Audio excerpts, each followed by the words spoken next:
10ই ফেব্রুয়ারি শুরু হচ্ছে মাধ্যমিক পরীক্ষা।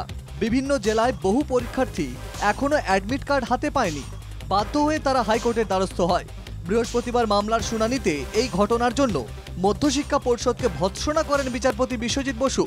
অবিলম্বে সমাধানের জন্য পোর্টাল খুলে অ্যাডমিট কার্ড দেওয়ার ব্যবস্থা করার নির্দেশ দেয় আদালত।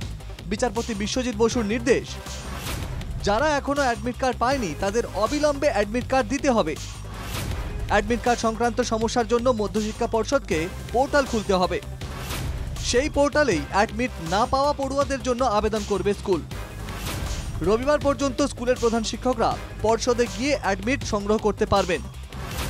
9 ফেব্রুয়ারির মধ্যে পরীক্ষার্থীদের বাড়িতে পৌঁছে দিতে হবে অ্যাডমিট কার্ড। অ্যাডমিট কার্ড পৌঁছে দেওয়ার যাবতীয় খরচ বহন করবে সংশ্লিষ্ট স্কুল। যেসব স্কুলের ভুলে পড়ুয়ারা অ্যাডমিট পায়নি সেই সব স্কুলকে 10,000 টাকা জরিমানা দিতে হবে। ডেপুটি সেক্রেটারি এক্সামিনেশনের কাছে যাবে সমস্ত ডকুমেন্টস নিয়ে, সেখানে ডকুমেন্টসগুলো এবং কোর্ট অর্ডার সাবমিট করবে রেসপেক্টিভ স্কুলের head of the institution. Submit করার পর সেখানে ওরা সমস্ত সব ভেরিফাই করে দেখবে জেনুইনিটি। তারপরে সমস্ত ফর্ম্যালিটি যেগুলো আছে, যেগুলো লেট ফিজ বা আরও ফাইন, সেগুলো সব দিতে হবে। দেওয়ার পর যদি বোর্ড স্যাটিসফাইড হয় তাহলে তখন তারা অ্যাডমিট কার্ড ইস্যু করতে বলেছে immediately on the very same day. Physical copy যে অ্যাডমিট কার্ডের সেগুলো আগামী শনিবার দিন বোর্ডের যে অফিস থাকবে সেখান থেকে কালেক্ট করে নিতে হবে স্টুডেন্টদের। শনিবার এবং রবিবার দুদিনই ডেট দেওয়া হয়েছে।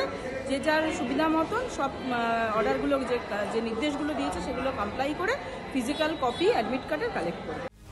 আদালতের নির্দেশ মেনে পর্ষদ পোর্টাল চালু করেছে বলে খবর। অ্যাডমিট না পাওয়া পড়ুয়াদের আশা, আদালতের নির্দেশে তারা সময় মতোই রবিবার অ্যাডমিট কার্ড পেয়ে যাবে। সেক্ষেত্রে তাদের পরীক্ষা দিতে সমস্যা হবে না। দেবিকা মজুমদারের রিপোর্ট, NKTV বাংলা।